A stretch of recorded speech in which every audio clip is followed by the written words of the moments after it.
હવે માંગરોળની અંદર જે ગટર યોજના છે એ ગટર યોજનાના મહદ અંશે 10 દિવસ પૂરા થઈ ચૂક્યા છે. આજે લગભગ 12મો દિવસ છે.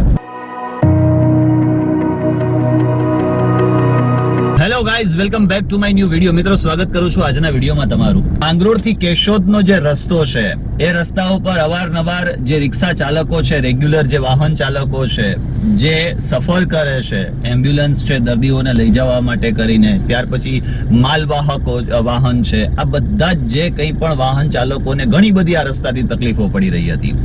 મેં કહ્યું હતું મારા વિડીયોની અંદર કે ભાઈ આપણાથી જેટલું શક્ય બનશે એટલું વિશેષ ને વિશેષ કામ કરાવડાવવાનો પ્રયત્ન કરીશું. હું છું અત્યારે કેશોદ જે રોડ ઉપર અને કેશોદથી જઈ રહ્યો છું માંગરોળ. આપણે ત્યાં વિભાગમાં વાત પણ કરી, મને કહ્યું કે સાહેબ જેટલો જથ્થો છે એટલો જથ્થો એ નખાવડાવી દઈએ છીએ, બાકીનો જે જથ્થો છે એ મંગાવડાવી અને આપણે રસ્તાનું કામ ચાલુ કરાવડાવી દેશું.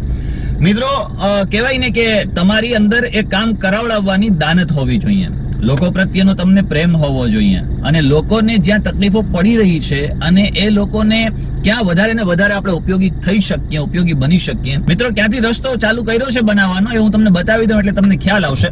અહીંયાથી જોઈ લો,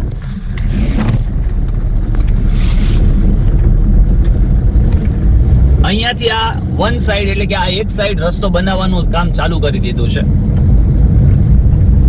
અને હાલ પણ એ કામ ચાલુ છે. એક સાઈડની જે પટ્ટી છે ને એ પટ્ટી ઉપર કામ છે ને એ થઈ રહ્યું છે.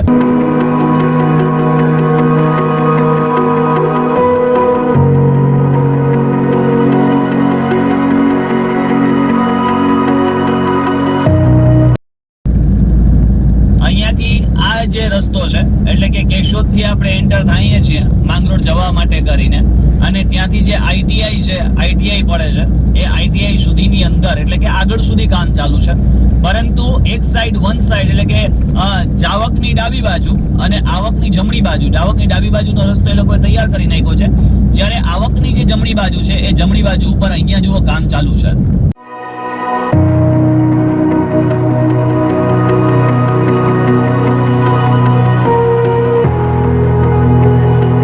સૌથી પહેલા તો જે ડામર છે એ ડામરનો છંટકાવ કર્યો. ડામરનો છંટકાવ કરી અને એની ઉપર એક આખું પડ ચડાવવામાં આવી રહ્યું છે. ચાલો બતાવી દઉં. અને કાંકરી પાથરી દીધી છે. આ કાંકરીઓ પાથરી અને એની ઉપર આ જે રોલર છે, આ રોલર ફેરવવામાં આવે છે એટલે રસ્તો છે એ સપાટ થઈ જાય. હકીકતમાં તો જો નવો જ રસ્તો તૈયાર કરવો હોય ને તો એને એક વખત છે ને ખરેખર તો ખોદવું જોઈએ, જેથી કરીને એ રસ્તાનું જે છે એ ફરી પાછું ખાડા ના પડે અને ફરી પાછું તૂટે નહીં. પણ તમે જોઈ શકો છો કે આ રીતે રસ્તો છે, એક જે રસ્તો ઓલરેડી છે એની ઉપર એક આછું પડ ચડાવી દીધું છે. તમે જોઈ લો, નીચે તમે લોકો એક પડ ચડાવી દીધું છે આ રીતે. જુઓ,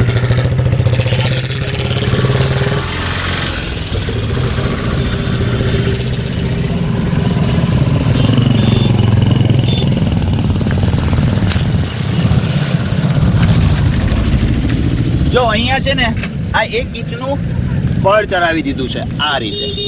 જોઈ લો, આ રીતે 1 ઇંચનું અહીંયા આ પડ ચડાવ્યું છે. હવે બીજું પડ ચડશે ને એટલે રસ્તો થઈ જશે આખો સપાટ. એટલે બની શકે કે કદાચ એ ઉખડવાનો ભય તો નહીં જ રહે. તો ચોમાસું આવશે પછી જ ખબર પડશે કે ખરેખર રસ્તો છે એ કેટલો મહદ અંશે સારો બન્યો છે.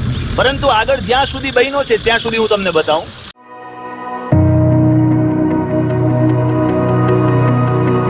વાત છે, એણે કીધું છે કે આની ઉપર હજી 2 લેયર ચડાવવામાં આવશે અને રસ્તો છે એ ખૂબ જ સારો બનાવવામાં આવશે. કામ ચાલુ છે. જોઈએ છે માંગરોળ સુધી આપણે રસ્તો તૈયાર થાય અને લોકોને જે હાલાકી પડી રહી છે, જે તકલીફ પડી રહી છે, એમાં ક્યાંય એ લોકોને વાંધો ન આવે. હવે આગળ જ્યાં સુધી રસ્તો બન્યો છે ત્યાં સુધી તમને બતાવી દઉં કે ક્યાં સુધી રસ્તાનું કામ ચાલુ થયું છે.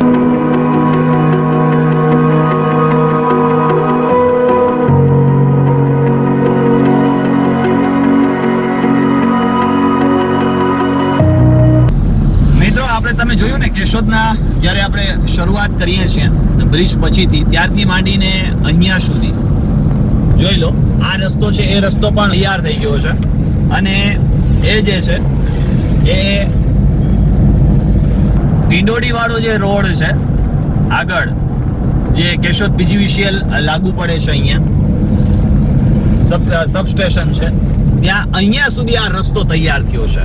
હવે વાત એવી થઈ છે કે સર આ રસ્તો છે એ માંગરોળ સુધી બનાવવામાં આવશે કે ભાઈ અમારે આખો રસ્તો ત્રુટક પેચિંગ વર્ક નથી જોઈતું, આખો રસ્તો અમારે માંગરોળ સુધી જોઈએ છે કે જેથી કરીને જે કોઈની પણ અવારનવારના પ્રશ્નો રહે છે, રિક્ષા ચાલકોના પ્રશ્નો રહે છે, એમ્બ્યુલન્સના પ્રશ્નો રહે છે, દર્દીઓને લઈ જવા માટે કરીને માલવાહકના પ્રશ્નો રહે છે, એટલે કે જે વાહન ચાલકો છે જે માલ ભરીને જાય છે એ લોકોના પ્રશ્નો રહે છે.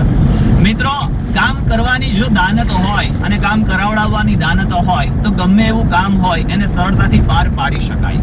ઘણી વખતે લોકો એવું માની લે છે કે ભાઈ ચાલી જશે, સહન કરી લેશું, અને એમ કહે છે કે ભાઈ રજૂઆત કરવી તો કરવી કોને? એક પ્રોપર વે હોય, રજૂઆતો કરવાનું એક પ્રોપર વે હોય.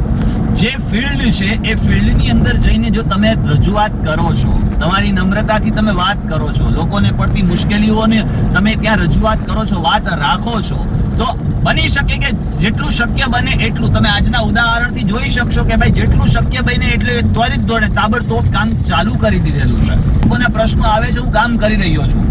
જો તમારા બધાનો સાથ સહકાર મળી જાય તો એક સૌથી મોટો સારો એવો બદલાવ પણ આપણે લાવી શકશું.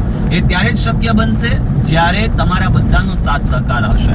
આપણે તો સમગ્ર ગુજરાતના પરિવર્તનની વાત કરીએ છીએ. શરૂઆત તો મેં ખાલી માંગરોળથી કરી છે, પરંતુ આખા ગુજરાતની અંદર પરિવર્તન ત્યારે જ લાવી શકીશું જ્યારે તમારા બધાનો સાથ સહકાર હશે. અને મિત્રો, હજુ તો અઢળક પ્રશ્નો છે. તમારા બધાનો સાથ સહકાર રહ્યો ને તો આ તમામ પ્રશ્નોને આપણે સોલ્વ કરવાનો પ્રયત્ન કરીશું. જેટલું શક્ય બનશે એટલું વિશેષ ને વિશેષ લોક ઉપયોગી થવાનો આપણે પ્રયત્ન કરીશું. હવે માંગરોળની અંદર જે ગટર યોજના છે એ ગટર યોજનાના મહદ અંશે 10 દિવસ પૂરા થઈ ચૂક્યા છે. આજે લગભગ 12મો દિવસ છે, 12મો-13મો દિવસ છે કદાચ. અને આપણે ત્યારે કહ્યું હતું કે જો વહેલી તકે ગટર યોજના શરૂ નહીં થાય દિન 10માં તો આપણે નગરપાલિકાનો ઘેરાવ કરશું. હવે એક તો ઓલરેડી માંગરોળના લોકોને તકલીફ થઈ રહી છે, તો થઈ રહી જ છે. એટલા વર્ષો વીત્યા, આ જ પરિસ્થિતિ, અને આમને આમ પણ ક્યાં સુધી? એમ આ પણ એક વિચારવાનો પ્રશ્ન હોય ને. આ તો આપણે ભૂલી જઈએ છીએ, અથવા તો ચલાવી લઈએ છીએ, અથવા તો આપણા ખુદને ક્યાંક સહન કરવાની આદત પડી ગઈ છે, એટલા માટે આપણે સહન કરીએ છીએ. પરંતુ હું એમાંથી નથી. એક જાગૃત નાગરિક તરીકે, એક લોકસેવક તરીકે, એક જર્નાલિસ્ટ કહો તો જર્નાલિસ્ટ તરીકે, એક એઝ અ ટીચર તરીકે કહો તો એઝ અ ટીચર તરીકે જેટલું પણ મારાથી શક્ય બનશે એટલું તમારા બધાનો સાથ સહકાર રહ્યો તો સોને પે સુહાગા. નહીતર હું પોતે મારું કર્તવ્ય સમજીને જેટલું પણ શક્ય બનશે એટલું વિશેષ ને વિશેષ કામ કરાવડાવવાનો, સુધાર લાવવાનો અને પરિવર્તન લાવવાનો પ્રયત્ન કરતો રહીશ. મિત્રો, આજના વિડીયોમાં એટલું જ. મળીએ છીએ નેક્સ્ટ વિડીયોની અંદર. પણ હા, ચેનલને સબસ્ક્રાઇબ ખાસ કરજો. એમાં પણ આજે કરી રહ્યો છું ને, એમાં જો તમારે તમારું પોતાનું યોગદાન આપવું હોય ને તો ચેનલને સબસ્ક્રાઇબ કરશો ને, એ પણ એક પ્રકારે યોગદાન જ રહેશે. એટલે ખાસ કરીને ચેનલને સબસ્ક્રાઇબ કરી લો, શેર કરી લો, બેલ બટન દબાવીને ઓલ કરી લો. તમારું શું કહેવું છે આજના વિડીયોમાં? કમેન્ટ ચોક્કસ કરો. મળીએ છીએ નેક્સ્ટ મુદ્દા સાથે નવા વિડીયોમાં. ધન્યવાદ.